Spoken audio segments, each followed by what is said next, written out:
Catching a falling knife is painful and bloody, and it's not fun to watch or to experience firsthand. Now, there's two ways to learn in life. One is from your own experience, which can be valuable. The other is to learn from others. I've found the latter to be preferable and just as valuable minus the pain. Welcome to MGA Investing. My name is Dee. This video is the final video, part 4 of a 4-part comprehensive stock analysis of Workhorse using the D.U.M.M method to help you determine if Workhorse is a unicorn, a mule, or a thoroughbred. And as I said in my last video, if you bought a mule, well, you're a bag holder. There's no way around it. The first video in this series covered the D and the D.U.M.M method, which did two things. First, it detailed why investing in companies with a durable competitive advantage is important for the long-term success of your stock portfolio, and secondly, to determine if Workhorse had a durable competitive advantage. The second video detailed the U, which represents understanding how the company makes money and the significance of its importance for the investor. The third video in the series addressed the first M in the D.U.M.M method, sometimes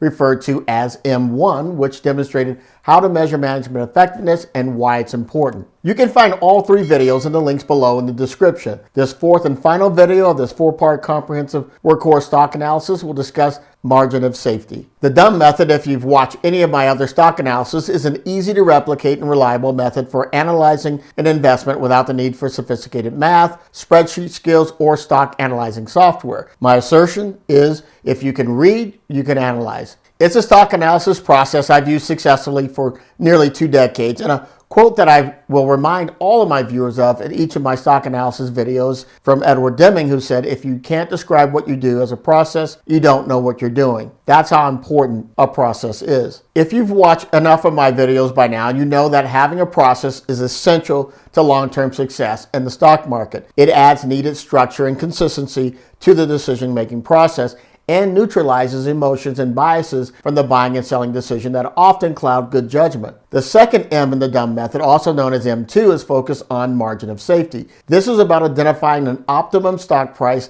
that makes sense for you to buy the stock. Again, I'll say this over and over. No one has a crystal ball, but we can look at the company and determine if it's worth the current sub $5 per share value that it's currently selling for, and answer the question, is it currently undervalued or overvalued? You could place some of the best investors in a room together with calculators and computers, and each would come up with a different valuation of what they think a particular company is worth on a per share basis, based on what factor in their formula they give more weight to. The reality is Workhorse was in bad shape in 2010 and really never got any better since then. Most of what people thought was there was hype and endless bottles of hope. I think they call that snake oil. The lure of easy money, oh man, it's so enticing. I don't think any math is needed for this valuation. Simple reading would suffice. Think about it. Workhorse was originally traded under the name AMP, as mentioned in part 1 of this 4-part comprehensive stock analysis. The two companies merged in 2015, and it kept the name Workhorse and was listed on NASDAQ through a 10-to-1 reverse stock split. And if you don't know what a reverse stock split is, it's where shares of a company's stock are merged to form a smaller number of proportionally more valuable shares. Essentially, they merge the stocks of the two companies. There are numerous reasons to do this, and one of the most common would be to satisfy a stock exchange minimum share price to remain listed. Another could be to reduce the number of shares. So what did the reverse stock split do for the company? Well, it pushed the Workhorse share price up to $11.70 temporarily, but it dropped again by 2016. In fact, the company's value continued to dwindle until 2019, which is when Tesla renewed the market's real interest in EVs as a viable product. It was that small spark that began to breathe life into a nearly dead horse that the market was putting out to pasture that previously at the time had been trading for as little as $3 per share. Then in 2019, due to the resurgence of interest in EVs because Tesla was gaining market traction, all of a sudden Workhorse share price started to climb, even though the company only had $5,500 in sales at the time. It then picked up an additional tailwind in 2020 for being one of the companies advancing to the final stage in the possible U.S. Postal Service contract bid to supply electric delivery vans. Mind you, there were no guarantees Workhorse would get that contract, and if they did, their financial picture dictated that they could not have fulfilled that contract on their own, but nothing sells like hope. A brief look at the company's financials, as discussed in part 3 of this Workhorse stock analysis, would have easily demonstrated a high level of expenses and no real path to revenue in early 2020 or in the near future, or even if they somehow were granted the U.S. Postal Service contract, which could have had some bearing on the U.S. Postal Service's decision to award the contract to Oshkosh. So do you really need a dividend discount or discounted cash flow or comparable model like EV to EBIT to tell you if the stock is overvalued or undervalued? Unless you were in a quick pump and dump, which would require some level of skill or luck or foreknowledge to know when to get in or out, the company had no real viable product to bring to market, no durable competitive advantage either. We could understand how it could possibly make money, but it was horrible at doing that, and its management was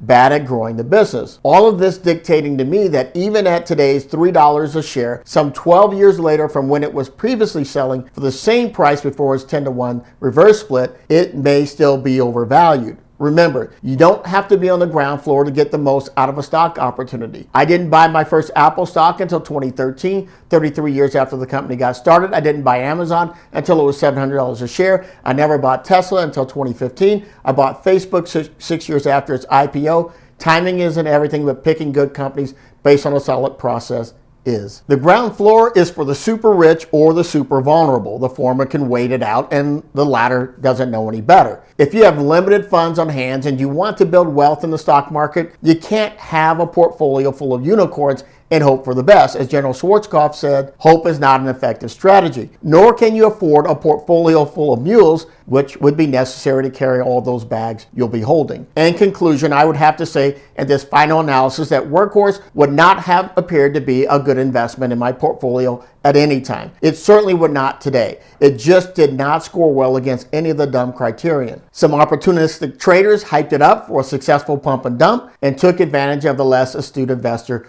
who were high on hype, long on hope, and short on a solid stock analysis process. The only possible daylight for Workhorse that I can see at the end of a very dark tunnel is a possible sale of the company, which may just be in store for the company's future. I don't know that for sure, but the fact that they hired Rich Dock as a CEO who years previously at Delphi Technologies oversaw the $3.3 billion sale of Delphi Technologies to Borg Warner, he's definitely a guy with the experience to pull it off. This speaks to why it's so important to use a reliable and replicatable process to analyze any company that you buy or sell. Using the 4 scoring elements within the D.U.M.M method allowed me to get a more complete view of the company and detach myself from the emotion of the lure of easy money and prevent me from becoming a, bag holder. I'm not saying the D.U.M.M method is the only way. There are hundreds of systems out there. This one is one that I've used successfully that is simple and straightforward and allows me to ask a few consistent questions across multiple industries to determine if a company is good or bad, or at least has the potential to be good. Imagine being a professional carpenter and every time you wanted to build something, you had to use a different method of measuring every time you made a cut. It would be a highly inefficient and expensive endeavor. So before you buy or sell your next stock, make sure you have a consistent method for analyzing a business to better secure the long-term successful performance of your stock portfolio. If you found value in this video, click that thumbs up icon and subscribe so you can be the first to get access to real investing information for real investors. Thanks for watching. I'll catch you in the next video.